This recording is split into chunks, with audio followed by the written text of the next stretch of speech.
InHealth yang di Madang tanggal, kalau nggak salah ya, tapi nanti tolong pastikan lagi ke Dokter Wulan ya. Kalau nggak salah tanggal 26 Januari itu yang di Madang dan 6 Februari yang di Lab Indralaya itu melihat preparat basahnya.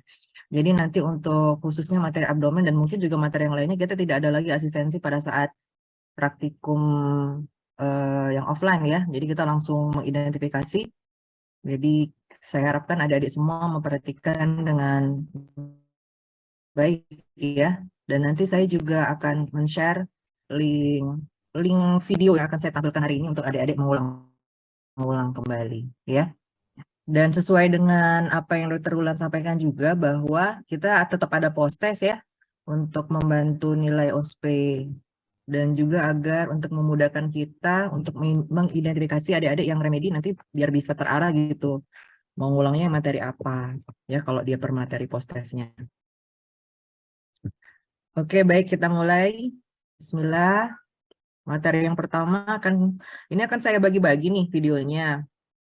Singkat-singkat kok videonya ya, biar adik-adik semua memahami dan mungkin di antar jeda video seperti biasa saya akan coba meng-cross check apakah adik-adik semua memahami atau ngerti apa yang ada di video itu. Oke, kita mulai. Yang pertama adalah tentang bony landmark yang dapat kita temukan pada dinding abdomen ya. Ini saya off cam ya biar dia nggak nge-lag. Adik-adik kalau misalnya nge-lag, karena ini kan penayangan video ya, jadi mungkin perlu sinyal yang lumayan agak kuat. Saya tidak keberatan pada saat pemutaran video, adik-adik kalau mau off cam, kalau nggak kuat sinyalnya nggak apa-apa. Tapi saat saya memanggil namanya secara acak, kalau nggak nyaut dianggap tidak hadir ya. Jadi kalau mau off cam nggak masalah, tapi saat namanya disebut secara acak ya, kan saya biasa pakai angka ya. Jadi adik-adiknya nyaut nanti.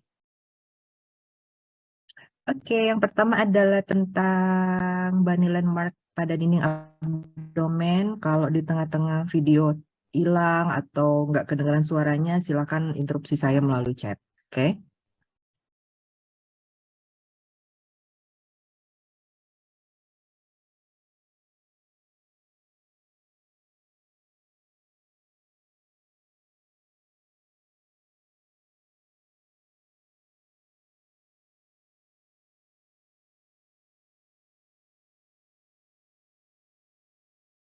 Ya, dari video yang kedua tadi, kita sudah mengamati di seksi mulai dari bagian kulit atau kutis, lalu kemudian bagian bawahnya adalah subkutis yang terdiri dari jaringan lemak, lalu kemudian yang ketiga adalah fascia superficialis itu dia tetap yang jaringan adiposa ya, baru kemudian dilanjutkan dengan fascia profunda yaitu yang membungkus setiap otot pada abdomen.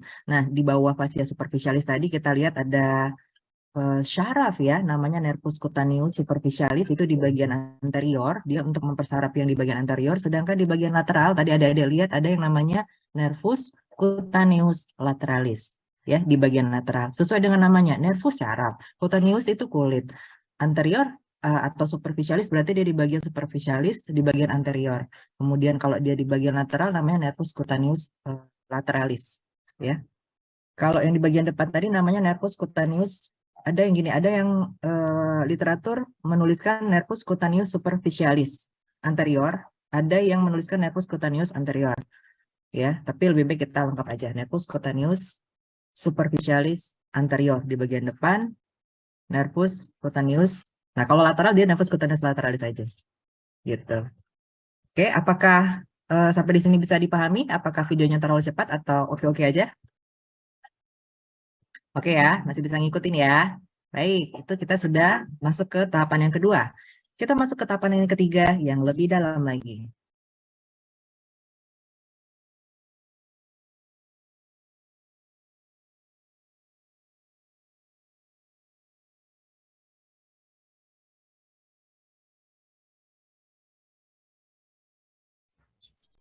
Terdapat pada dinding anterior abdomen ya. Nah, ini adalah penampakan setelah kita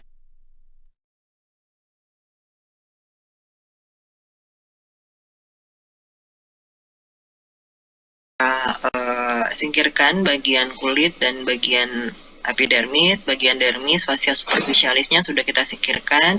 Jadi di sini hanya tersisa fascia profunda yang membungkus dari otot ya. Nah, sebelum kita dapat mencari obliquus externus, kita mesti melepas dulu musculus pectoralis major yang menyusun dinding anterior pada bagian torak.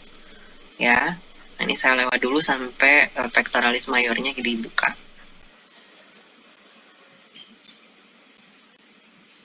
Nah, nanti kalau musculus pectoralis majornya sudah dibuka, nanti kita akan melihat musculus obliquus externus ya, yaitu otot anterior abdomen, anterolateral abdomen ya, yang di bagian paling luar. Di sini origonya adalah dia midline dan lower dari costa 5 sampai 12, kemudian berjalan menuju ke arah inferomedial, masuk ke linea alba. Jadi arah seratnya ke arah inferomedial ya. Arah seratnya adalah ke bawah dan ke tengah. Jadi inferomedial. Dia akan masuk ke linea alba, kemudian masuk ke tuberculum pubicum sampai ke crista iliaca. Oke, nah ini namanya adalah musculus obliquus externus. Nah, nanti musculus obliquus externus ini kita akan buka dulu agar kita bisa menemukan otot di bagian bawah ya. Nah, ini kita buka. Ini setelah musculus obliquus externus kita buka, kita dapat menemukan nanti musculus obliquus internus di bawahnya. Nah, setiap otot ini kan dia dilapisi oleh fascia profunda ya, lapisan pembungkus otot. Jadi jangan khawatir ototnya akan tercerai-berai karena memang sudah dipisahkan masing-masing oleh fascia profunda. Nah, ini di bagian bawah kita dapat menemukan musculus obliquus internus ya, ini di bagian bawah dari obliquus externus. Dia arah seratnya kebalik dari obliquus externus. Kalau tadi obliquus superior kan dia ke bawah ke tengah, kalau inferior dia ke arah atas, tuh ke arah atas ya, dan ke arah tengah. Kenapa? Karena origonya dia berasal dari ligamentum inguinal, crista iliaca dan sias membentang sampai masuk ke linea alba. Oke. Nah, selanjutnya kita akan menyisihkan musculus obliquus inferior ya. Nah, kita nanti setelah musculus obliquus inferior kita buka, kita dapat menemukan musculus transversus abdominis yang arah seratnya transversal. Kenapa? Karena origonya mulai dari fascia lumbal dari bagian belakang dan crista iliaca menuju ke linea alba. Oke. Nah, ini kita dapat menemukan ada nervus cutaneus ya, nervus cutaneus lateralis masuk menuju ke lanjutan dari nervus cutaneus lateralis yang dari kulit tadi, dia akan masuk ke bagian otot transversus abdominis menjadi nervus thoracoabdominalis. Jadi semua otot, ketiga otot pada bagian lateral anterolateral abdomen ini, dia semuanya insersionya menuju ke linea alba di bagian tengah ya. Oke, kita review lagi. Ini yang pertama, otot yang paling luar adalah musculus obliquus externus. Kemudian yang kedua adalah obliquus internus, dan yang bagian paling dalam yaitu musculus transversus abdominis. Oke. Nah, baru kemudian kita akan mencari musculus rectus abdominis yang ada di bagian depan. Nah, ini yang saya terangkan kemarin, ini namanya rectus sheath atau vagina musculi recti abdominis ya, yang merupakan jaringan ikat yang merupakan gabungan dari aponeurosis ketiga otot lateral yang kita sudah belajari barusan. Ya, jadi ketiga otot obliquus externus, internus, dan transversus abdominis itu aponeurosisnya dia akan menyatu ke tengah membentuk vagina musculi recti abdominis. Namun ingat masih ya sesuai dengan levelnya yang sudah saya jelaskan pada saat kuliah tadi.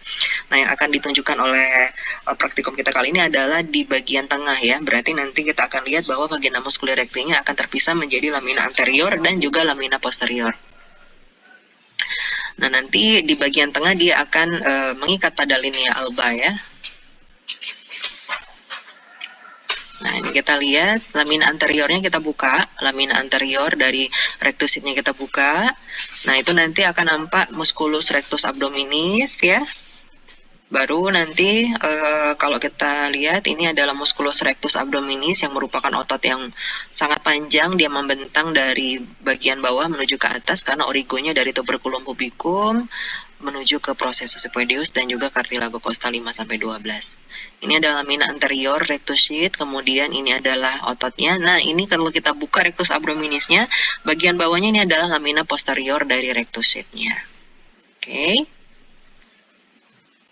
Nah, Jadi sebenarnya rectus abdominis ini adalah otot yang panjang. Dia dibatasi oleh tendinous intersection ya di setiap beberapa segmen-segmen ini yang membentuk bisa aja 4 pack, 6 pack, bisa juga sampai 10 pack ya, tergantung dari tendinous intersection yang ada ini ya. Kalau di sini kan ada 1, 2, 3, 4. Jadi bisa sampai 8 pack sebenarnya ya, nggak hanya 6 pack ya.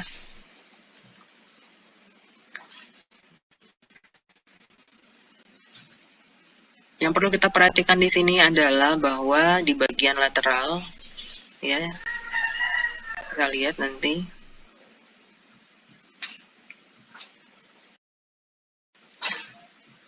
tendinous intersection ini dia memberi kekuatan pada musculus rectus abdominis ya, karena kalau tidak ada ini maka dia akan lemah gitu otot rectus abdominisnya. Nah ini kalau kita buka bagian rectus abdominis di bagian lateral, di sini ada persarapan ya, persarapan. Nah kalau misalnya kita lakukan suatu surgery pada daerah abdomen, kita tidak boleh memotong dari bagian lateral rectus abdominis. Kenapa? Karena kita khawatir akan melakukan perlukaan pada saraf ini. Akibatnya apa? Maka akan terjadi paralisis pada rectus abdominis.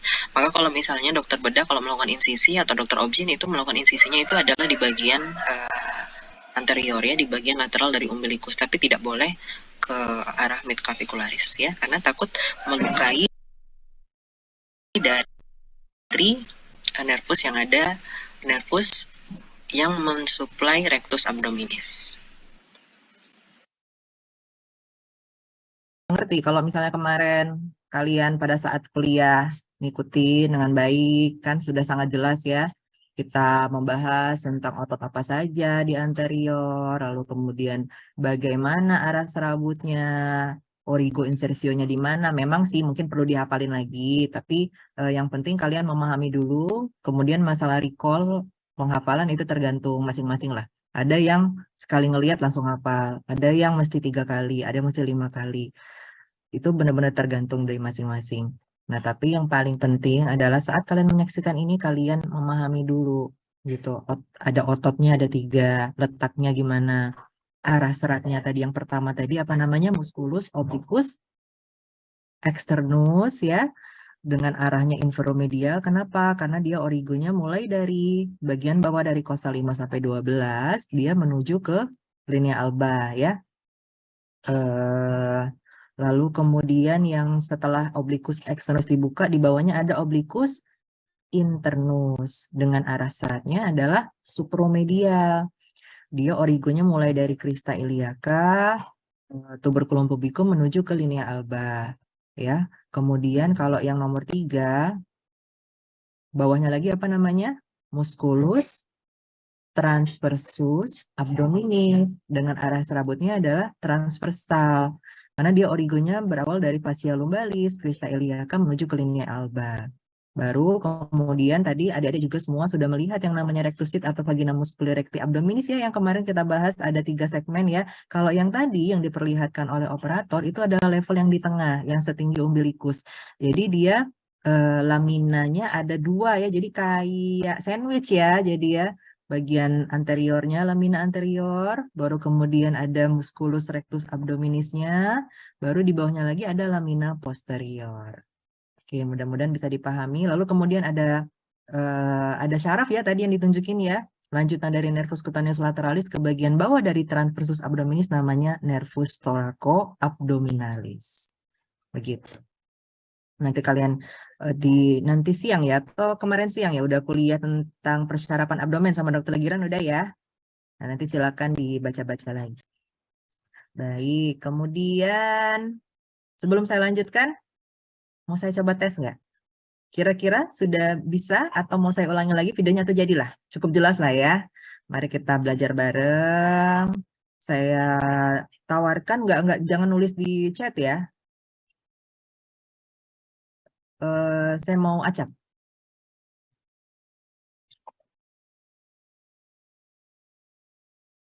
Kemarin kan kelas alfa beta offline ya, banyak banget obral nilai ya. Nah, jadi kesempatan yang ini saya berikan pada kelas, sudah alfa beta itu apa? Gamma dulu atau delta gamma ya? Oke, di kelas gamma dengan nomor absen sesuai dengan tanggal sekarang. Tanggal berapa ya sekarang? 12 ya? 12. Oke. Kelas gamma, nomor absen 12. Siapa namanya? Ada nggak?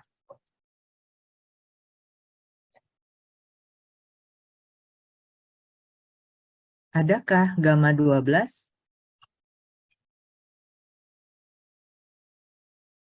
Saya hitung 1 Ada, sampai Dok. 3. Ada. Tulis namanya di kolom chat deh, biar saya nanti mudah kopasnya. Atau setelah ini aja, dan nanti kamu tulis ya nama denimnya. Siapa namanya, Dek?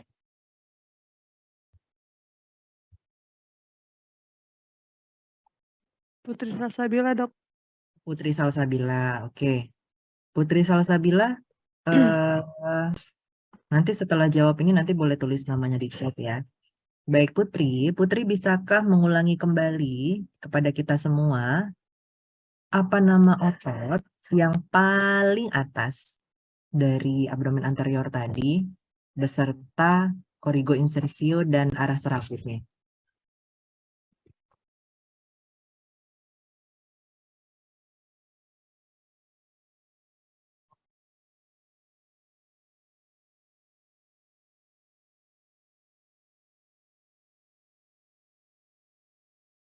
Nama ototnya apa dulu?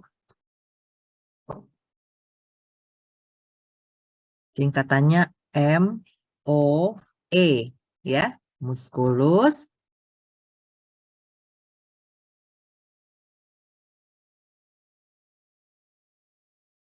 Putri mau diambil, kalau enggak saya kasihkan ke delta 12. Iya, Dok. Ya, silakan.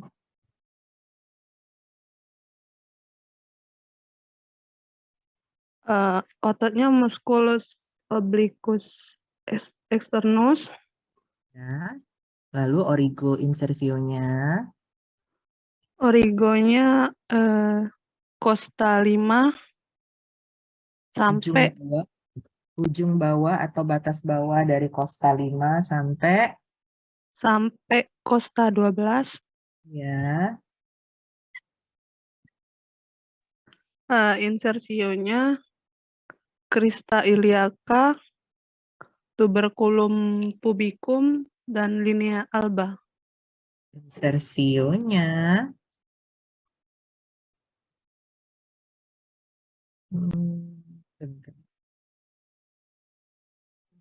Linea alba. insersionya linea alba.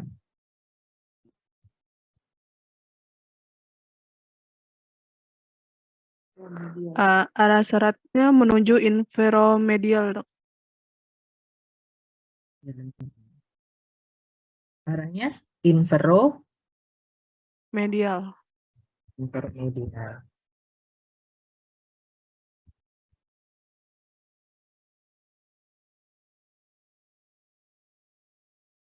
Bawah costa 5 sampai 12.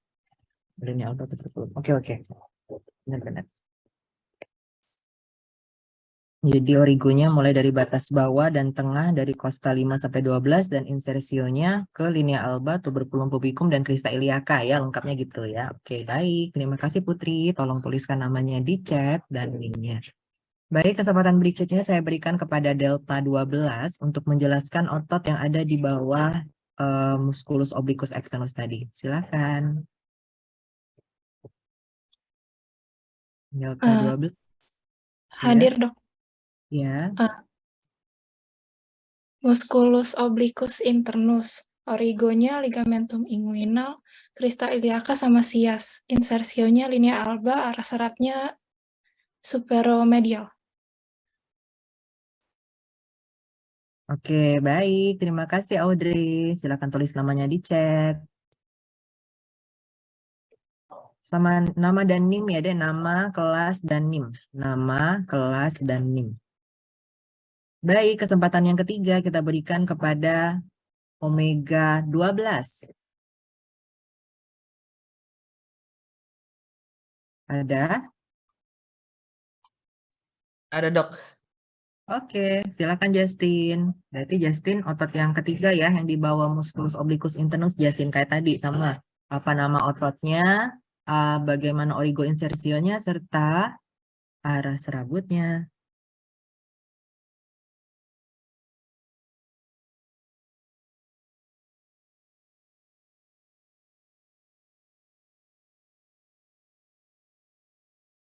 musculus transversus abdominis, Dok. Arahnya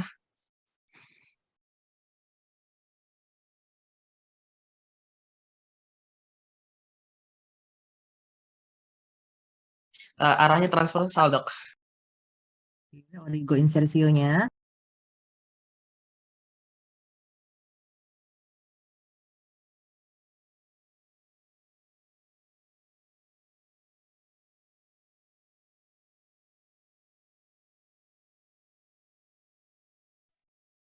Oligoinsersionya di mana, Justin? Maaf, Dok, agak kurang dapat, Dok, tadi organisasinya, Dok. Oh ya, oke, nggak apa-apa. Jadi dia origonya itu mulai dari cartilago costa, crista iliaca, ligamentum inguinalis menuju ke linea alba, crista pubicum dan conjoint tendon. Ya tadi saya juga nggak lengkap banget sih ngomongnya ya, tapi nggak apa-apa, kita sama-sama belajar. Diulangi lagi ya. Jadi origo insersinya lengkapnya lihat di kuliah saya ya, ada di slide yang otot ya. Baik. Kesempatan berikutnya kita berikan kepada Epsilon 12. Justin jangan lupa tulis nama NIM kelas ya di chat. Epsilon 12 ada? Ada, Dok. Oke, Denny. Baik, Denny. Denny di otot yang terakhir, silakan. Untuk otot yang terakhir yaitu rectus abdominis yang origonya dari pubis simfisis pubik dan crista pubicus dan insersinya menuju ke xiphoid process dan cartilago costa dan arahnya ke atas. Superior ya. Oke, baik. Nanti adik-adik belajar ya dalam menyebutkan ya. Kalau misalnya kita mau pakai bahasa Inggris aja. Tapi kalau misalnya kalau misalnya di FK Unsri kita pakai bahasa Latin ya. Jadi kalau bahasa Latin itu nanti lihatnya di Sobota ya. Jadi misalnya kayak tadi musculus rectus abdominis, dia origonya dari simfisis pubis dan crista pubicum. Lalu insersionya menuju ke processus xiphoideus dan cartilago costa gitu ya. Tapi kalau misalnya mau ngomong bahasa Inggris, ngomongnya bahasa Inggris, jadi yang penting konsisten, jangan gabung-gabung. Oke, baik, nggak apa-apa, semuanya masih dalam proses pembelajaran. Silakan latihan ya. Silakan Denny tuliskan namanya di chat. Justin belum tulis namanya. Baik, sambil menunggu Justin dan Denny menuliskan namanya di chat. Justin tidak lengkap, Justin, nama, kelas, NIM. Ya. Kita akan menyiapkan untuk melihat ke video berikutnya. Kita sudah belajar tentang bony landmark, lapisan kulit, otot. Sekarang kita akan masuk ke peritoneum.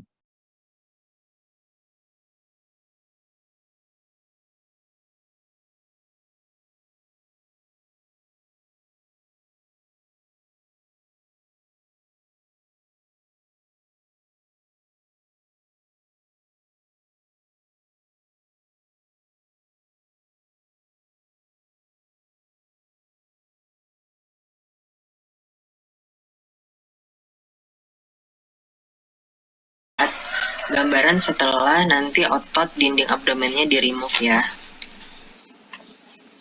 Nah, ini tadi sampai kita mengidentifikasi ya otot oblikus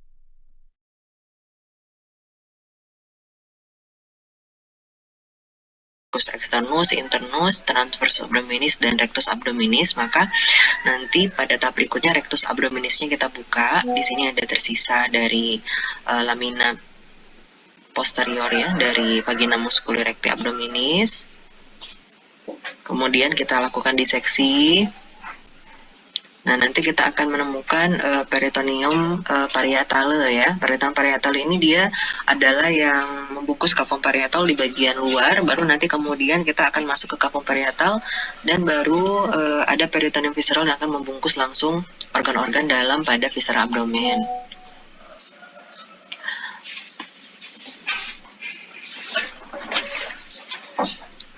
Nah, ini pada gambar ini kita juga akan dapat menemukan letak viscera organ secara in situ ya pada saat pertama kali dibuka.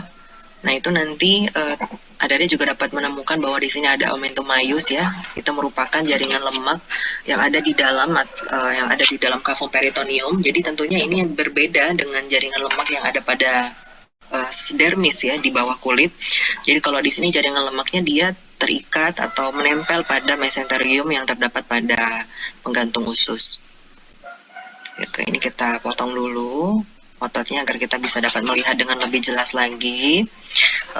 Kemudian ini kita lakukan juga diseksi pada bagian dinding anterior depan. Kita lakukan pemotongan dulu pada bagian hepar. Ini adalah bagian hepar ya. Kalau di sini adalah bagian gaster, di bagian belakang ada lien, ini ada duodenum. Nah, untuk melihatnya ini kita mesti memotong hepar dulu. Nah, kalau ini adalah omentum maius ya. Omentum maius ini adalah penggantung dari gaster dan juga kolon transversum. Nah, ini kita lepasin dulu heparnya dari dinding anterior abdomen agar lebih jelas lagi. Oke, ini masih duodenum ya, yang ditunjuk adalah duodenum. Duodenum ini nanti dia akan berhubungan dengan pankreas dan juga berhubungan dengan vesica velea ya, yang ada dari hepar. Ini adalah omentum minus ya, yang merupakan hubungan antara gaster dengan hepar. Kalau ini adalah bagian porta hepatis dari hepar, nanti silakan baca cari apa saja isinya. Ini adalah omentum maius, tadi yang saya bilang tadi, omentum maius ini dia merupakan suatu jaringan ikat yang juga bisa saja menempel jaringan lemak ya, yang menggantung kolon transversum pada dinding anterior abdomen.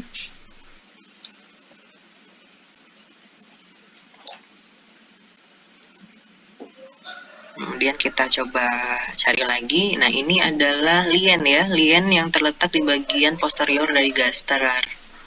Liennya ada di bagian belakang. Ini adalah lien.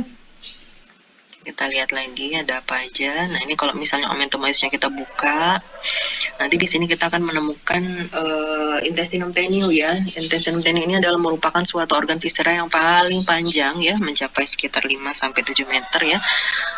Dan letaknya juga mobile. Jadi dia tidak terfiksasi pada dinding abdomen karena memang mesenteriumnya juga bersifat mobile.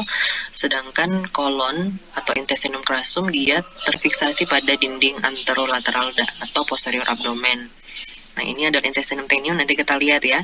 Pada kuliah viscera abdomen juga sudah diajarkan Dr. Legiran mengenai perbedaan antara intestinum tenue, yang mana jejunum, yang mana ileum ya. Nanti kita lihat gambarnya lebih detail lagi. Ini masih intestinum tenue. Jadi urutannya adalah intestinum tenue, ada jejunum, ileum, baru kemudian cecum ya. Mari kita lihat.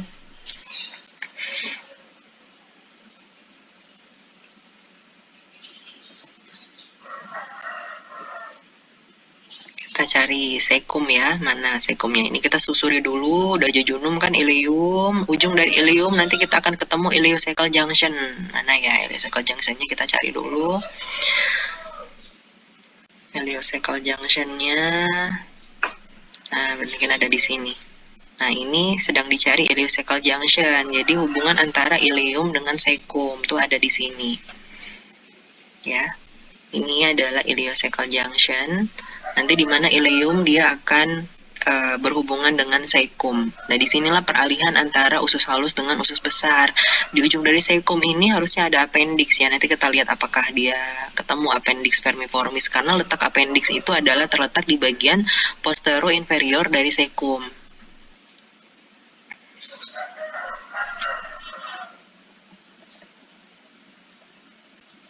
Nah, ini dia sedang menyusuri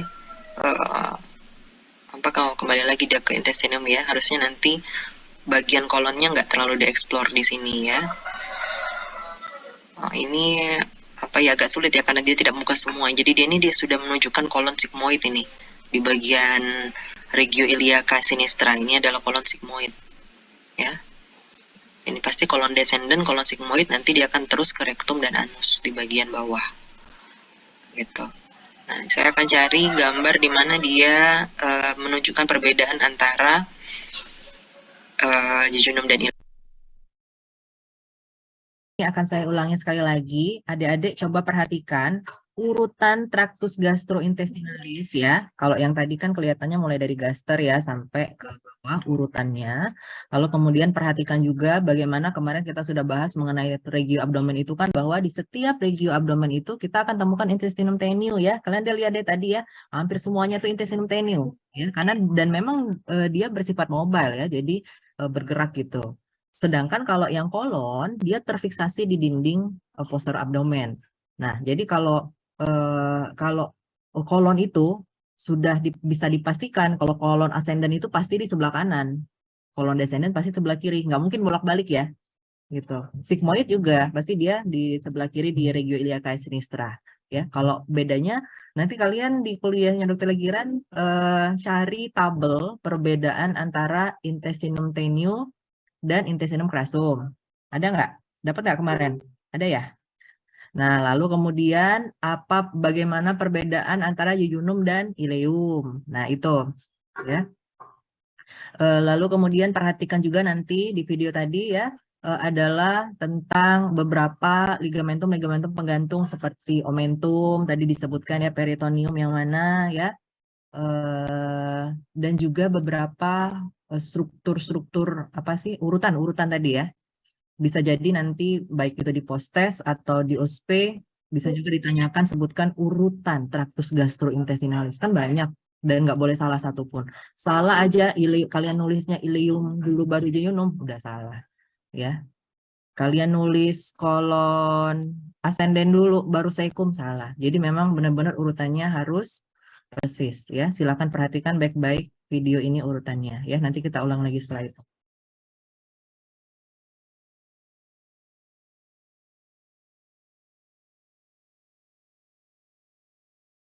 Melihat gambaran setelah nanti otot dinding abdomennya di remove ya.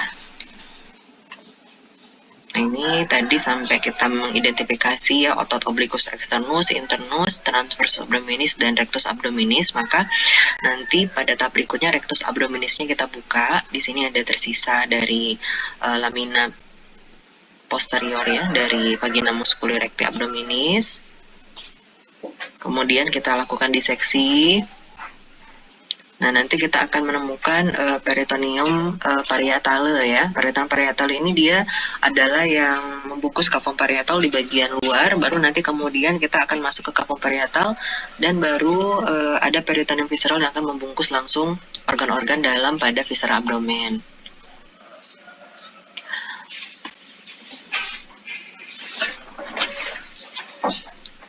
Nah, ini pada gambar ini kita juga akan dapat menemukan letak viscera organ secara in situ ya pada saat pertama kali dibuka. Nah, itu nanti adik-adik juga dapat menemukan bahwa di sini ada omentum maius ya. Itu merupakan jaringan lemak yang ada di dalam cavum peritoneum. Jadi tentunya ini berbeda dengan jaringan lemak yang ada pada dermis ya, di bawah kulit. Jadi kalau di sini jaringan lemaknya dia terikat atau menempel pada mesenterium yang terdapat pada penggantung usus. Gitu, ini kita potong dulu ototnya agar kita bisa dapat melihat dengan lebih jelas lagi. Kemudian ini kita lakukan juga diseksi pada bagian dinding anterior depan. Kita lakukan pemotongan dulu pada bagian hepar. Ini adalah bagian hepar ya. Kalau di sini adalah bagian gaster, di bagian belakang ada lien, ini ada duodenum. Nah, untuk melihatnya ini kita mesti memotong hepar dulu. Nah, kalau ini adalah omentum maius ya. Omentum maius ini adalah penggantung dari gaster dan juga kolon transversum. Nah, ini kita lepasin dulu heparnya dari dinding anterior abdomen agar lebih jelas lagi. Oke, ini masih duodenum ya, yang ditunjuk adalah duodenum. Duodenum ini nanti dia akan berhubungan dengan pankreas dan juga berhubungan dengan vesica velea ya, yang ada dari hepar. Ini adalah omentum minus ya, yang merupakan hubungan antara gaster dengan hepar. Kalau ini adalah bagian porta hepatis dari hepar, nanti silakan baca cari apa saja isinya. Ini adalah omentum maius. Tadi yang saya bilang tadi, omentum maius ini dia merupakan suatu jaringan ikat yang juga bisa aja menempel jaringan lemak ya, yang menggantung kolon transversum pada dinding anterior abdomen.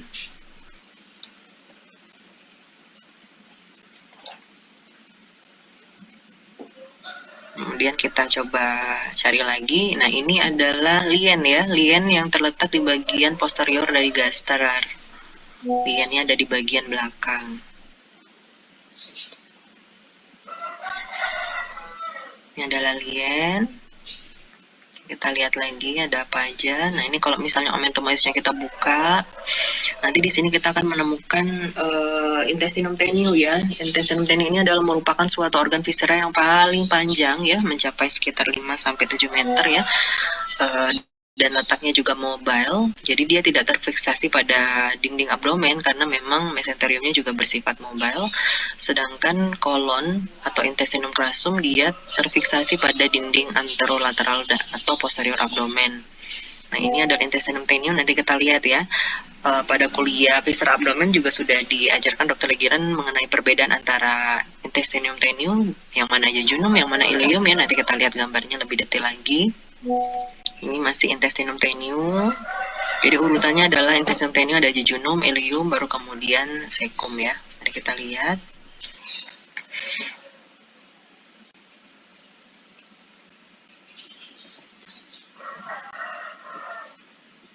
Kita cari cecum ya, mana cecumnya ini, kita susuri dulu. Udah jejunum kan, ileum, ujung dari ileum nanti kita akan ketemu ileocecal junction.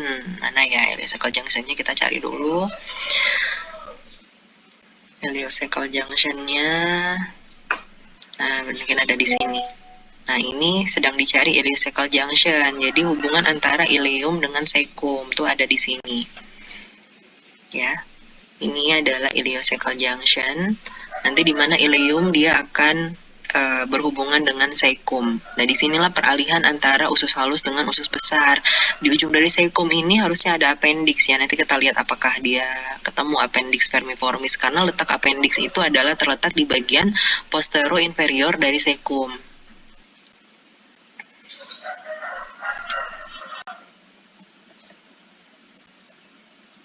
Nah, ini dia sedang menyusuri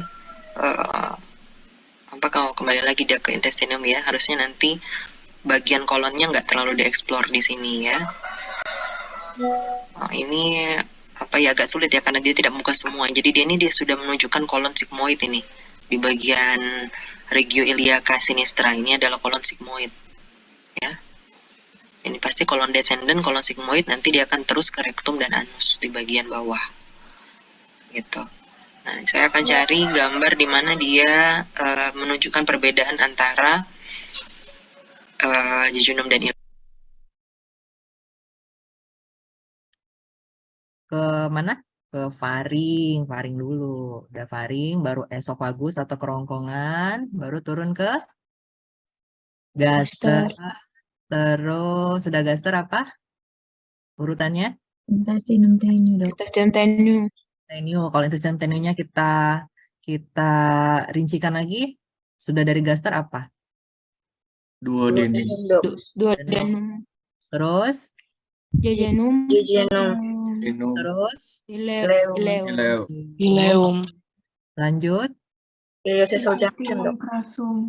Oke, intestinum crassum oke, boleh juga. Lalu kemudian kita rincikan ya. Jadi sebelum masuk ke intestinum crassum, peralihan antara intestinum tenue ke intestinum crassum itu ada ileocecal junction namanya. Oke. Nah, sudah dari ileocecal junction ke mana? Cecum. Terus? Kolon ascendant. Dan kolon transversum.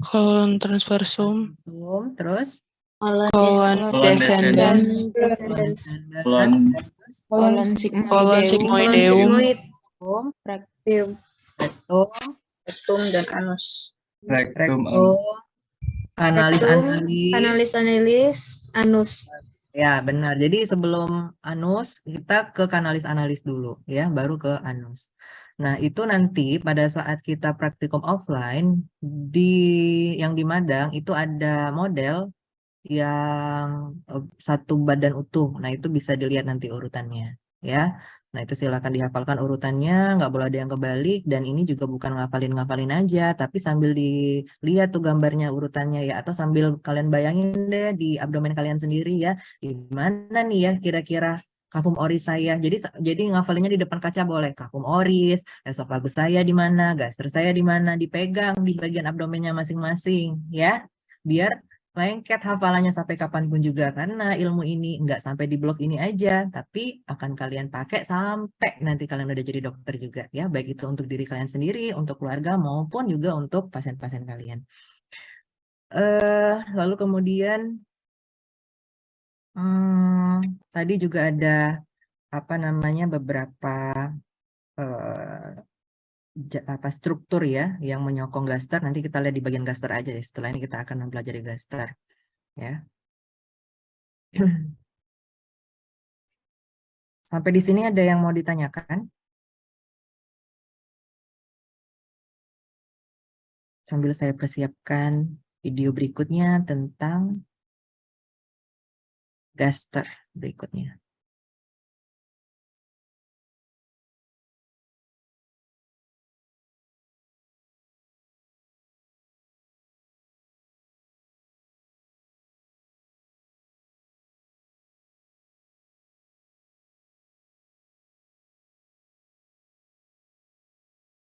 Traktus gastrointestinalis ya.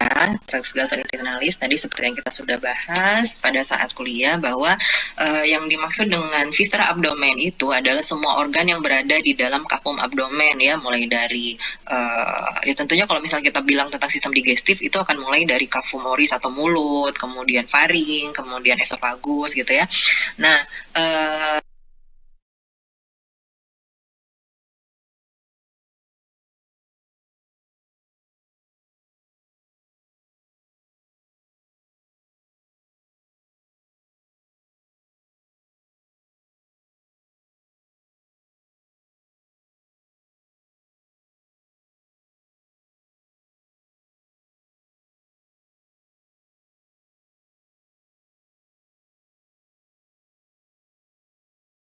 cuman itu kalau misalnya kalau untuk praktikum itu masuk ke bagian toraks sebenarnya. Jadi kita hanya bahas di bagian kafum abdomennya saja.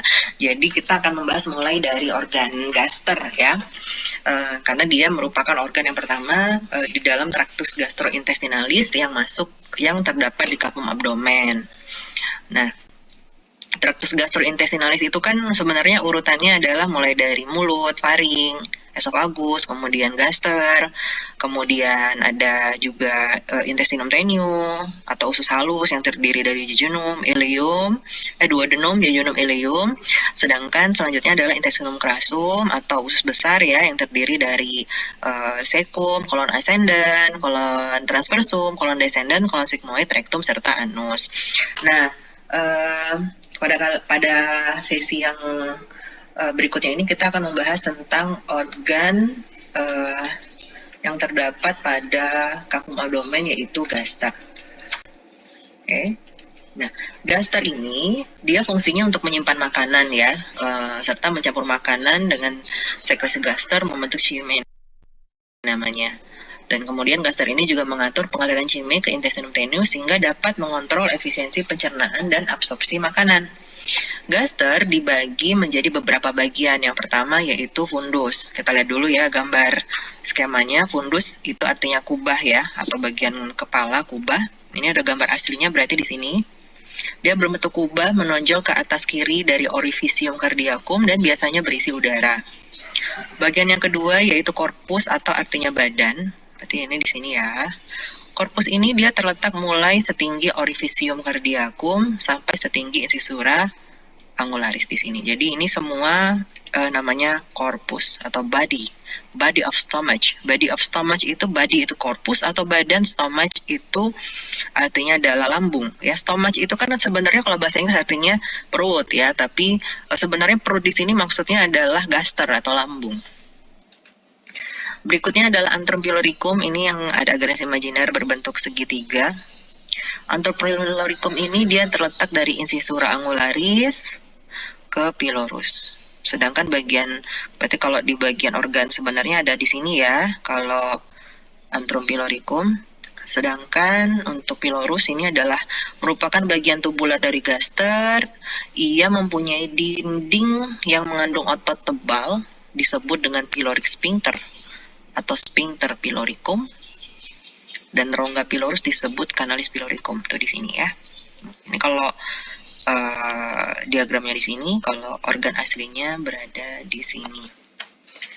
Nah, gaster ini, lapisan otot gaster itu terdiri atas 3 lapisan sebenarnya ya. Dia terdiri dari serabut longitudinalis, serabut circularis, dan juga serabut oblik. Itulah mengapa kadang-kadang orang banyak makan tuh khawatir kan kira-kira meledak nggak gaster kita ya. Insya Allah enggak ya, karena memang Allah menciptakan gaster kita itu terdiri dari 3 lapis otot dengan susunan ototnya itu beda-beda. Ada yang longitudinal, ada yang sirkular, ada yang oblik. Jadi insya Allah lambungnya nggak mudah pecah kalaupun kita makan banyak ya. Walaupun di dalam agama kita juga mesti ada apa, di dalam hadis Rasulullah itu kan bahwa mesti sepertiga berisi udara, sepertiga berisi air, sepertiga berisi makanan. Nah, lambung ini dibungkus oleh peritoneum ya, namanya peritoneum. Kemudian di bagian sekeliling gaster ini juga ada beberapa lapisan penggantung atau ada beberapa struktur ya yang menghubungkan gaster dengan organ lainnya, seperti ini namanya ligamentum hypogastricum yang menghubungkan antara gaster dengan hepar. Berarti di sini ini sudah dipotong ya gambarnya. Kemudian ada juga momentum maius atau ligamentum mesocolica. Nah, ini di sini ya. Ini menghubungkan antara gaster dengan colon transversum di bawahnya. Nah, ada satu lagi nih di bagian belakang. Ini kalau di diagram ini nggak kelihatan, kalau di sini ini sedikit ada, yaitu ligamentum gastrolienalis yang menghubungkan antara lien dengan gaster di bagian belakang. Jadi di bagian belakang gaster ini nampak lien, tuh lien atau limfa. Oke. Nah, kemudian hal lain yang dapat kita amati bagian gaster ini, kalau tadi ada pilorus ya, pilorus itu kayak sphincter. Jadi kalau kalian mau bayangkan sphincter pilorus ini kayak pantat ayam kali ya, gitulah bentuknya. Kalau di bagian atas tempat masuknya gaster atau menghubungkan antara esofagus dengan gaster ini ada namanya orifisium cardiacum. Nah, ini masih ada struktur dari esofagus sedikit. Nah, ini namanya orifisium cardiacum. Organ favorit saya kalau mau masuk OSPE ya. Kenapa? Karena dia preparatnya ada sekitar 5 kalau nggak salah kalau di Indralaya itu, dan memang mudah banget kok. Tadi yang saya tampilkan gambarnya di sebelah kiri itu adalah preparat yang asli, yang terbagus ya. Tapi ada juga yang bentuknya agak-agak lah gitu ya. Kurang sempurna lah, tapi yang tadi itu sudah bagus banget lah, gasternya enak banget mempelajarinya. Jadi mudah-mudahan kalau misalnya pas dibagi kelompok di meja kalian itu dapat gasternya kok nggak sebagus yang di gambar Dokter Indri tadi, kalian boleh lah kalian setelah selesai kalian coba berselancar lagi lihat-lihat di kelompok lain yang mana gaster yang kayak di video tadi ya, karena itu yang paling bagus. Dia sempurna banget, fundusnya masih bagus, korpusnya ya, antrum piloricumnya, pilorusnya, bahkan sphincter piloricumnya itu yang saya bilang tadi kayak pantat ayam tadi ya, itu dia benar-benar kelihatan banget masih ada sphincternya. Tapi ada preparat lain yang udah kepotong pilorusnya, jadi nggak kelihatan kita sphincternya. Lalu kemudian di preparat tadi itu dia juga sempurna banget yang ligamentumnya ya. Di bagian medial tadi ada ligamentum yang menghubungkan antara gaster dengan hepar, apa namanya ya, ligamentum yang menghubungkan gaster dengan lienalis di belakangnya, dan juga ligamentum yang menghubungkan gaster dengan organ di bawahnya apa. Nah, saya sengaja tidak menyebutkan karena saya akan menawarkan sekali lagi untuk menambah nilai post-test. Tadi kita sudah pakai kata-kata tanggal ya. Nah, sekarang kita coba pakai bulan. Bulan 1. Oh, langsung deg-degan ya yang nomor absen 1.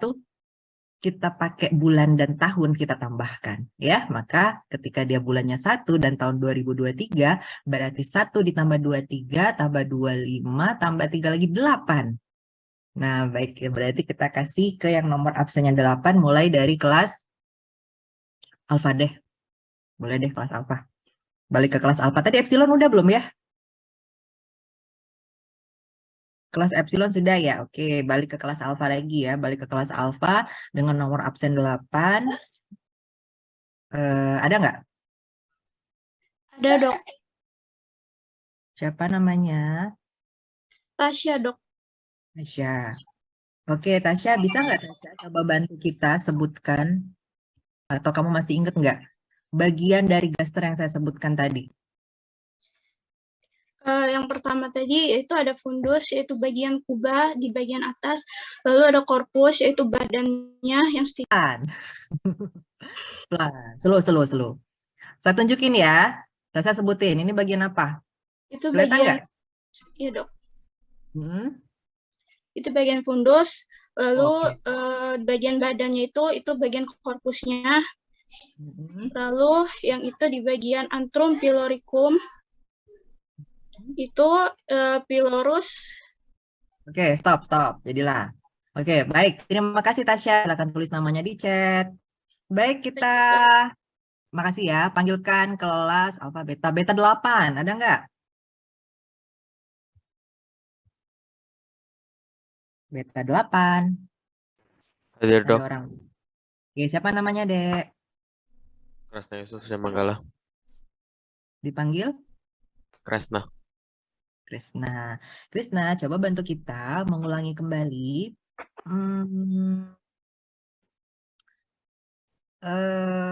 Apa atau Krisna tadi notice nggak lapisan otot pada gaster? Ada tersusun dari apa saja? Serabut longitudinal, Ya, terus? serabut sirkular, Oke, dan serabut terakhir. oblik. Very well. Bagus, terima kasih Krisna. Benar ya. Jadi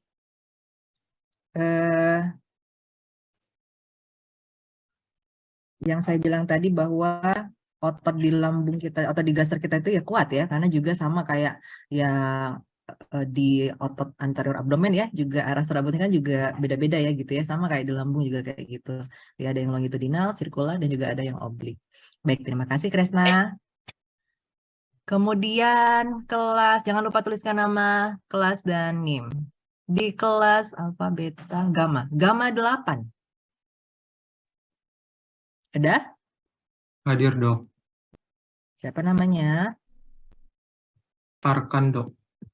Oke, baik Arkan. Arkan, bisa nggak kamu menyebutkan apa nama struktur yang menghubungkan antara gaster dengan organ hepar?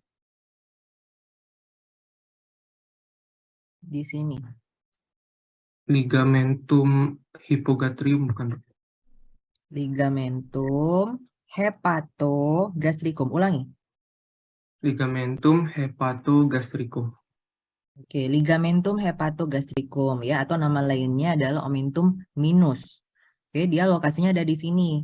Ligamentum adalah jaringan ikat antara hepar dan gaster. Jadi namanya ligamentum hepatogastricum ya. Jadi gitu hafalnya. Baik, terima kasih Arkan, jangan lupa tuliskan nama. Baik, berikutnya adalah gamma, alfa, delta 8. Hadir, Dok. Ada.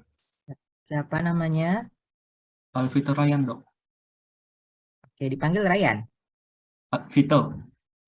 Pak Alvita. Kirain Ryan. Kalau Ryan nama anaknya Dokter Ulan. Ini coba tolong sebutkan ke kita apa nama struktur yang menghubungkan antara organ gaster dengan kolon transversum di sini.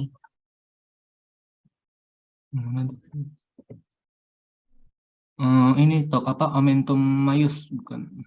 Oke, omentum maius atau nama lainnya adalah ligamentum gastrozoelica ya. Oke, boleh mau pakai kata-kata omentum maius atau ligamentum gastrozoelica juga boleh. Baik, terima kasih. Kita lanjut ke berikutnya adalah kelas omega ya. Omega 8. Ada? Siapa namanya, Dek? Nashwa, Dok. Nashwa. Oke, Nashwa, bisa sebutkan ke kita apa nama struktur yang menghubungkan antara gaster dengan organ yang ada di belakangnya ini, nama organnya lien. Apa nama strukturnya? Ligamentum gastrolienalis, Dok. Oke, benar. Ligamentum gastrolienalis. Baik, terima kasih Najwa. Terakhir, epsilon 8 ya. Epsilon 8 ada? Siapa namanya? Rahma, Dok. Rahma. Oke, Rahma, coba. Rahma mau jelasin apa yang belum dijelasin sama temennya di Gaster? Baik dokter, Rahma izin ngejelasin. Jadi di gaster ini merupakan organ pertama di cavum abdomen yang menyimpan makanan. Selain itu fungsinya juga untuk mengontrol efisiensi absorpsi makanan. Di sini dari atas itu ada orifisium cardiacum yang menghubungkan gaster dan esofagus. Lalu lanjut ke fundus merupakan kubah atau kepala yang menonjol ke atas kiri yang berisi udara. Lalu ada badan atau korpus. Terus ada antropiloricum yang merupakan dari incisura umularis ke pilorus. Lalu ada pilorus yang merupakan dinding yang mengandung otot tebal yang merupakan sphincter piloricum. Lalu ada lapisan otot berupa serabut longitudinal, sirkularis, dan oblik yang kalau kita makan terlalu banyak, itu lambung kita jadi terjaga atau nggak pecah. Terus gaster ini juga dibungkus oleh peritoneum dan juga ada lapisan penggantung merupakan ligamen hepatogastricum, ligamentum gastrolienalis, dan omentum majus. Oke, Sekian, Dok. baik. Terima kasih Rahma. Ngulangi kembali ya berarti tadi ya. Oke, nggak apa-apa. Jadi ada satu yang belum disebutkan tadi udah benar ya. Tadi kan dia tempat masuknya gaster itu adalah orifisium cardiaca namanya ya. Lubang yang menghubungkan antara oesophagus sama gaster namanya orifisium cardiaca di atas ini. Nanti yang tempat dia keluar namanya juga orifisium atau ostium piloricum yang menghubungkan antara gaster dengan duodenum. Oke, baik. Dah, segitu gaster. Mudah-mudahan nanti kalian bisa mengidentifikasi dengan baik preparat aslinya ya. Adik-adik, istirahat 10 menit dulu ya. Silakan siapa yang mau ke toilet. Kita istirahat 10 menit bentar. Sama kalau yang di video yang kedua lagi nanti perbedaan antara intestinum tenue crassum. Yang terakhir bagian-bagian dari hepar. Oke? Baik, kita saksikan video berikutnya.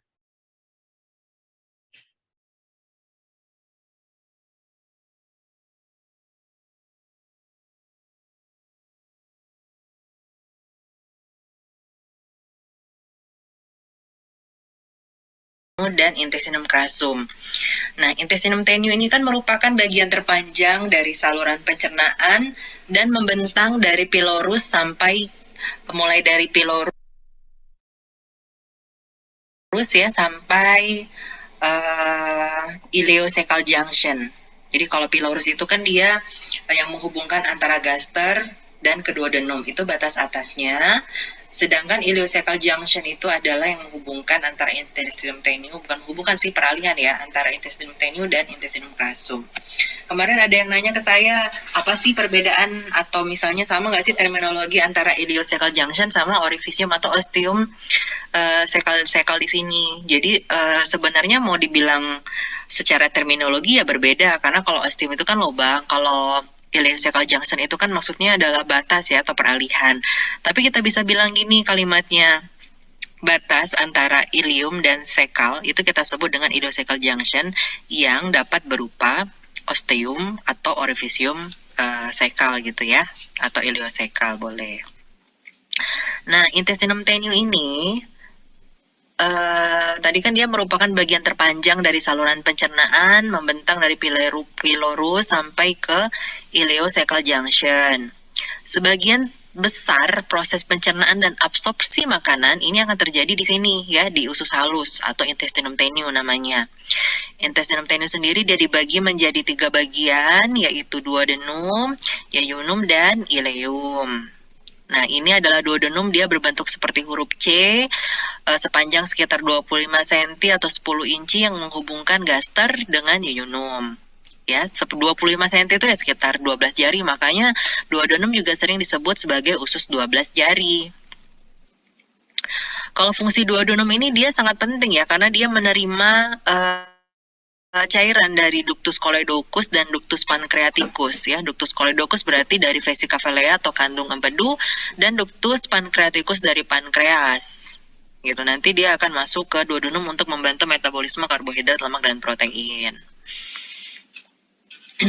Nanti silakan baca aja bahwa duodenum ini dia terbagi menjadi 4 bagian, yaitu pars superior, pars descendant, pars inferior, dan juga pars ascendens. Nah, kemudian setelah duodenum itu akan dilanjutkan dengan jejunum dan ileum. Ya, kalau ini kan skematiknya. Kalau misalnya tadi kita lihat di kadaver kan seperti ini, dia kurang terlalu jelas ya. Nggak apa-apa. Nah, kalau ini dilanjutkan dengan jejunum dan ileum ya. Jejunum dan ileum ini dia panjangnya sekitar 6 meter atau 20 kaki, di mana 2/5 bagian atas adalah jejunum, dan peralihan jejunum dan ileum itu agak sukar terlihat karena memang perubahannya berlangsung secara gradually. Nah, jejunum dan ileum ini dia sangat mobile dan digantung oleh mesostenium. Nah, kemudian kalau ini adalah intestinum crassum atau usus besar namanya. Kalau kita lihat di sini, kalau ini usus halus, nah kalau yang ini usus besar atau intestinum crassum. Intestinum crassum ini dia membentang dari ileum sampai ke anus. Intestinum crassum sendiri dia dibagi menjadi cecum, appendix vermiformis, colon ascendens, colon transversum ya, ini udah dipotong colon transversumnya, itu di sini ya. Baru kemudian colon descendant, colon sigmoideum, rectum, dan anus. Nah, fungsi utama dari intestinum crassum adalah untuk absorpsi air dan elektrolit serta penyimpanan bahan yang tidak tercerna sampai dikeluarkan sebagai feses. Nah, kita lihat perbedaan secara makrosnya ya, antara intestinum tenue dan intestinum crassum. Yang pertama adalah kalau intestinum tenue ini dia bersifat mobile kecuali duodenum. Kemudian tentunya kalau dibandingkan antara usus halus dengan usus besar, ya tentunya kalibernya lebih besarlah kolon ya. Gitu. Tapi ini kita bisa bandingkan kalau dia berdekatan gitu. Kemudian kalau intestinum tenue ini dia mempunyai mesenterium. Mesenterium itu yang ini. Ya, kayak lapisan penggantung usus yang menyilang garis tengah ke fossa iliaca dextra, kecuali duodenum, dia nggak punya mesenterium. Nah, kemudian kalau misalnya kita buka ini di bagian dalamnya, dia ada otot longitudinalis yang membentuk lapisan kontinu di sekeliling usus. Nah, kalau secara kasat mata langsung kita dapat melihat bahwa kalau bagian kolon itu dia dindingnya dia mengandung appendices epiploice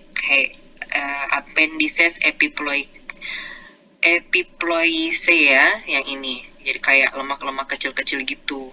Jadi kalau itu sih pasti kolon. Dan bentuknya adalah berkantung-kantung atau sacculated. Gitu.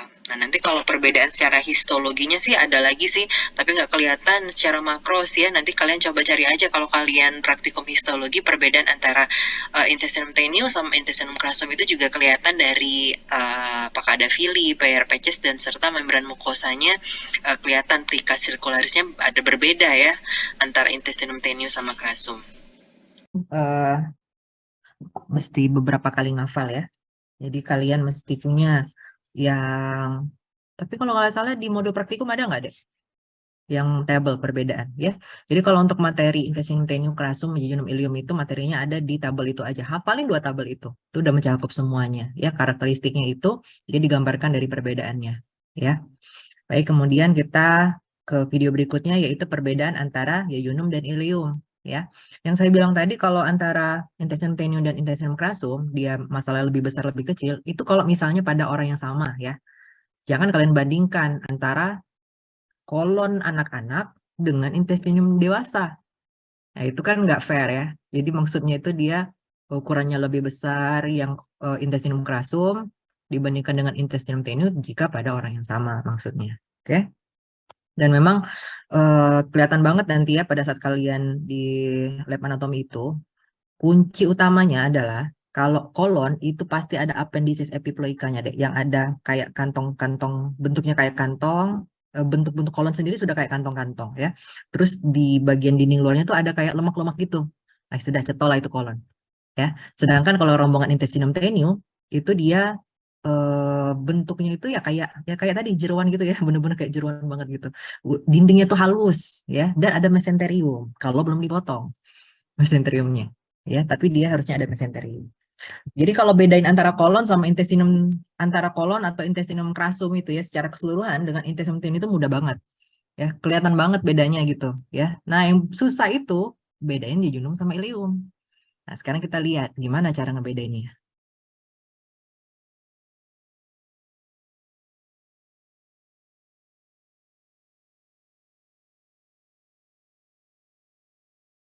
Yang paling dominan itu adalah dari kalibernya. Kalau jejunum itu lebih besar dan dindingnya lebih tebal dan lebih merah karena memang pada jejunum itu banyak mengandung plika sirkularis ya dibandingkan dengan ileum.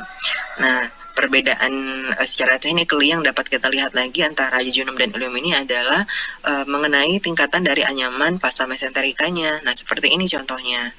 Kalau dari kaliber tentunya jejunum yang lebih besar dibandingkan dengan ileum. Sedangkan untuk pasta mesenterikanya kita bisa lihat di sini. Pasta mesenterika ini adalah maksudnya anyaman pembuluh darah ya. Dia kalau jejunum itu hanya 1-2 tingkat aja, sedangkan pada pasta mesenterika dia rame banget ya. Nanti setelah kalian baca teori-teori yang sudah disampaikan pada saat kuliah dokter Legiran kemarin, baru nanti kalian tonton video ini ya. Nah, sekarang kita lihat. Ini adalah jejunum ya. Yang ini adalah ileum. Kita lihat dari kalibernya aja, dari besarnya aja ya, penampangnya itu jejunum itu dia lebih besar dibandingkan dengan ileum gitu diameternya. Karena memang plika sirkularisnya juga lebih padat juga ya, sehingga dinding jejunum kalau kalian ada kesempatan untuk memegang langsung, maka memang dinding dari jejunum itu lebih tebal daripada dinding ileum gitu. Nah, yang mana sih yang namanya pasta mesenterika itu? Nah, yang seperti kayak ini ya. Nah, ini kalau ileum itu dia udah dindingnya lebih kecil, tapi dia pasta mesenterikanya tuh lebih banyak gitu, lebih rame tingkatannya. Tuh seperti ini. Ini namanya ileum. Ya, dibandingkan dengan jejunum yang dia lebih besar kalibernya, sedangkan anyamannya cuma 1 tingkat aja gitu. Nah, ini ileum. Gitu. Ya. Nah, ini kalau di zoom ini adalah ileum dengan kaliber yang lebih kecil namun dengan anyaman atau pasta mesenterikanya yang lebih dari 2 arkade. Oke.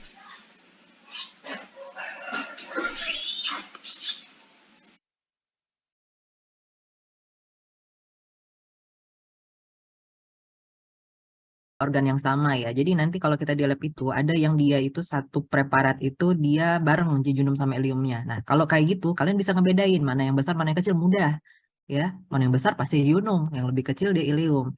Dan memang kalau yang masih bingung arkade tadi ya, maksudnya arkade itu tingkatan pembuluh darah ya, tingkatannya itu loh. Dan kelihatan banget kalau tadi kita lihat di video tadi ya, kalau yang jejunum itu dia cuma satu aja. Tapi kalau ileum itu dia lebar ya.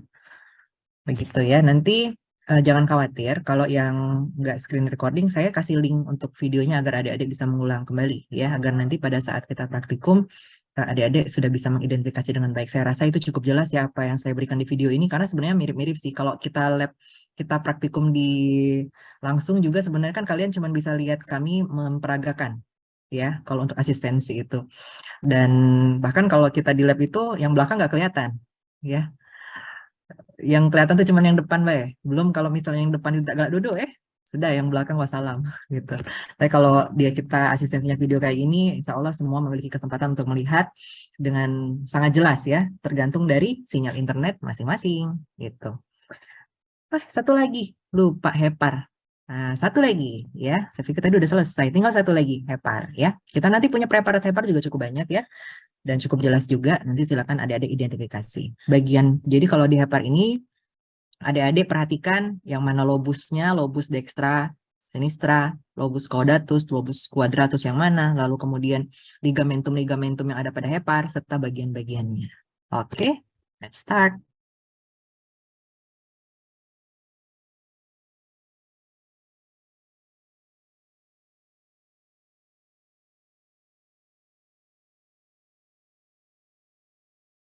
kita akan membahas mengenai organ aksesorius digestivus ya. Jadi sebenarnya itu ada organ hepar, lien, pankreas ya. Namun kita di lab kita hanya memiliki yang organ hepar ya. Nanti untuk gambar untuk organ lien, pankreasnya nanti kalian silakan explore di aplikasi plate anatomi yang kemarin ya, bisa atau kalian baca di Sobota aja. Nah, sekarang kita akan belajar tentang hepar ya, yang ada preparatnya di lab. Jadi ini adalah hepar ya.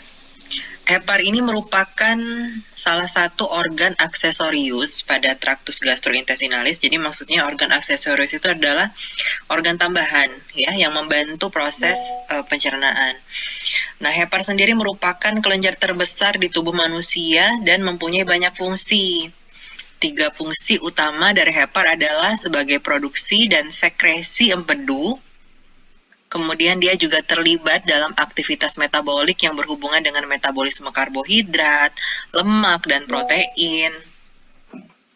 Yang ketiga, fungsinya adalah sebagai filtrasi darah untuk menyingkirkan bakteri dan partikel asing ya yang masuk ke lumen usus, atau kadang-kadang hepar ini juga disebut sebagai fungsi detox ya. Nah, secara topografi, hepar ini dia menempati bagian atas kavitas abdomen di bawah diafragma, dan tepatnya di regio hipokondrium dextra, dan sebagian besar ditutupi oleh kosta, kartilago costalis, dan diafragma. Jadi kalau kita lihat, ini adalah penampakan hepar dari bagian anterior. Ya, ini juga bagian anterior, tapi ini masih lengkap beserta ligamentum ya. Kemudian kita lihat ini dari bagian posterior seperti ini. Juga bagian posterior. Ini kalau kita lihat penampakannya dari superior. Ya. Juga dari superior.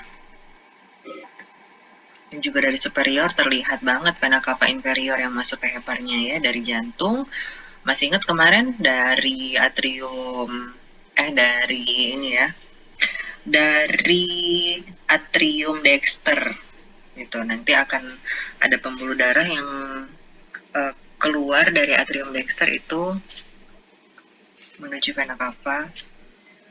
Dari atrium dexter itu nanti dia menerima darah dari vena cava inferior ini ya, vena cava inferior yang berasal dari hepar.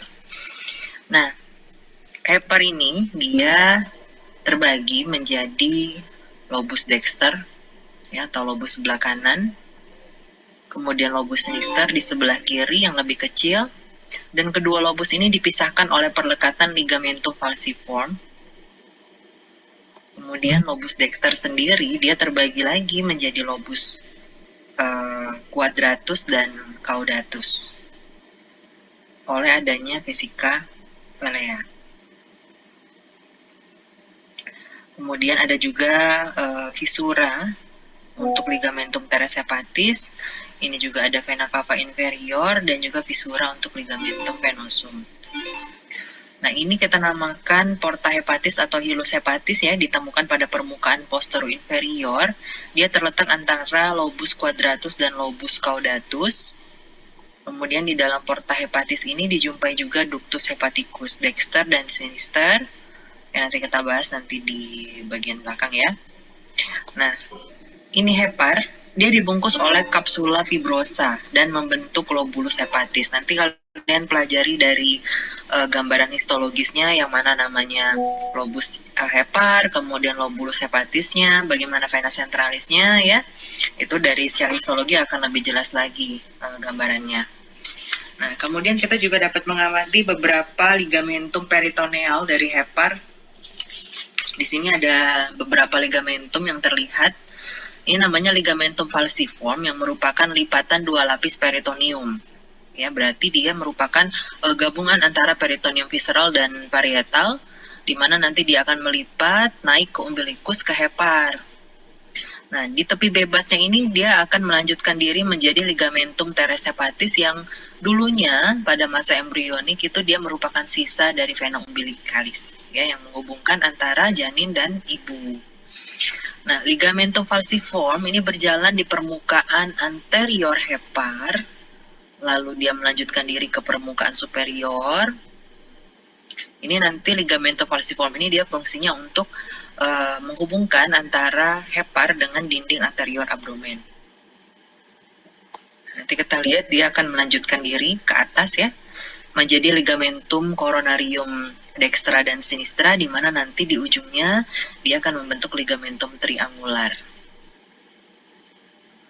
Baik, kemudian kita lihat lagi di bagian posterior ya, ini ada ligamentum venusum. Kemudian nanti tolong koreksi ya kalau saya keliru.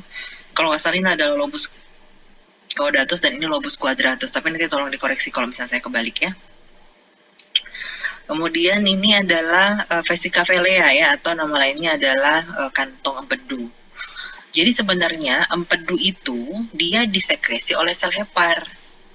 Nah, baru nanti kemudian cairan empedu ini dia disimpan dan dikonsentrasikan di dalam kantong empedu. Jadi kantong empedu ini bukan penghasil empedu. Yang menghasilkan empedu adalah hepar.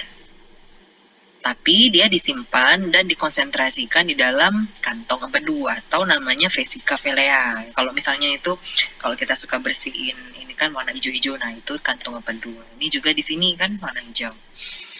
Dimana nanti kemudian cairan empedu ini akan dilepaskan ke dalam duodenum.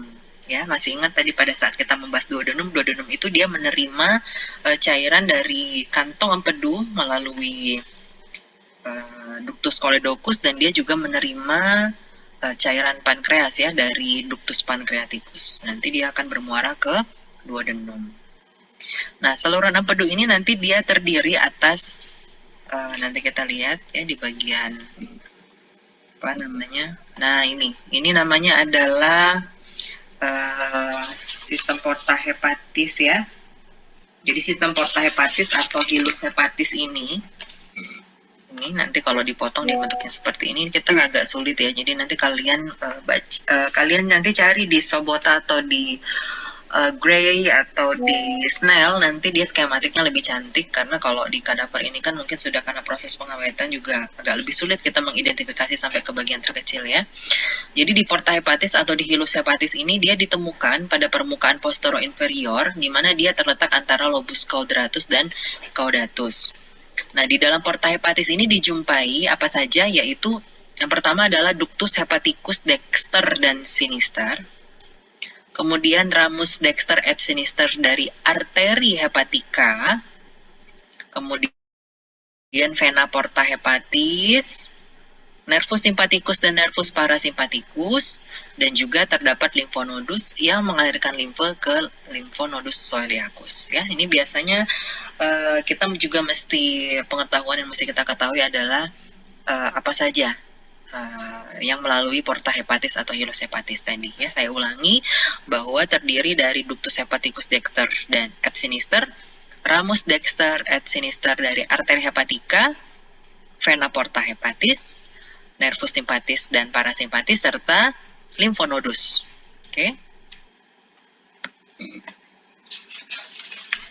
Nah, nanti untuk pankreas, lien, nanti silakan aja deh ya, nanti baca aja di textbooknya, karena kita tidak punya preparatnya secara langsung.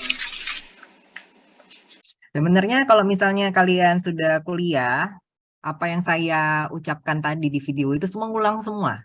Ya, ngulang semua materi kuliah gitu. Jadi yang paling penting pada saat kita praktikum ini cuma mengamati aja. Selebihnya itu adalah pengetahuan-pengetahuan saat teori, ya. Cuman saya ulang-ulangin aja.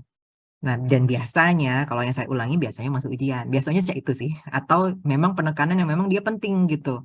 Yang kalau kalian nggak keluar dari blog ini malu kalau nggak tahu. Biasanya itu. Karena saya juga nggak terlalu banyak sih, perasaan saya juga nggak terlalu banyak ya penjelasannya, atau kebanyakan.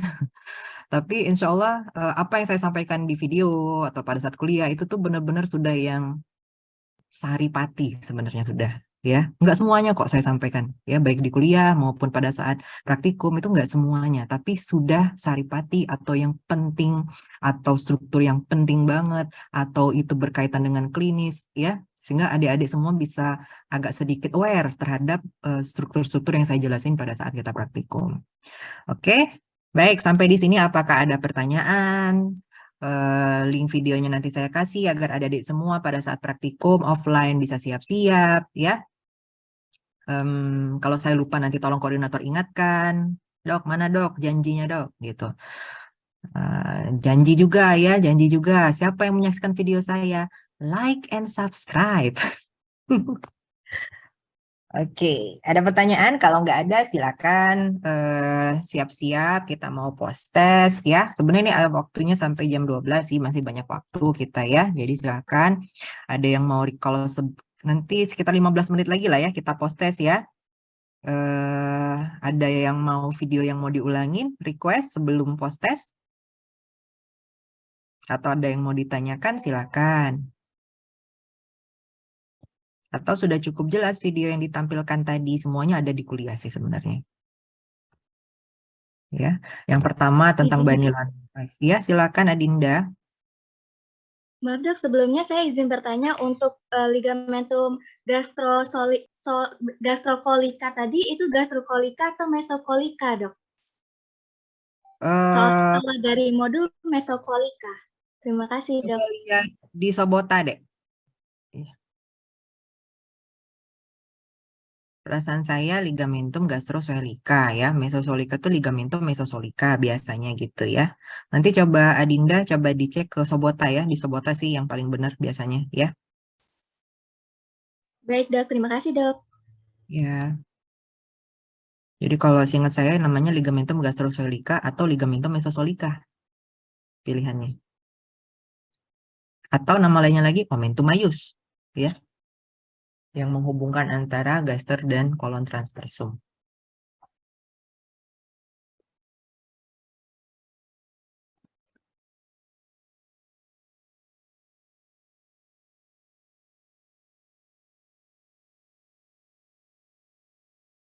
Lima 15 menit cukup waktunya untuk belajar dulu ya, mengulangi ya. Baru nanti setelah itu saya akan kasih link untuk post testnya. Ada yang mau request video apa yang mau diulangi? Kalau bone landmark insya Allah mudah lah ya. Kalau 2 otot juga udah lah jelas ya pada saat kuliah kemarin juga. Kemudian yang gaster tadi lumayan jelas nggak sih? Atau ada yang kurang jelas dari video? Kalau sudah jelas semua ya udah tinggal post test aja. Kita tinggal ngulang-ngulang aja ya. Kalian kalau untuk materi kuliah udah punya semua belum?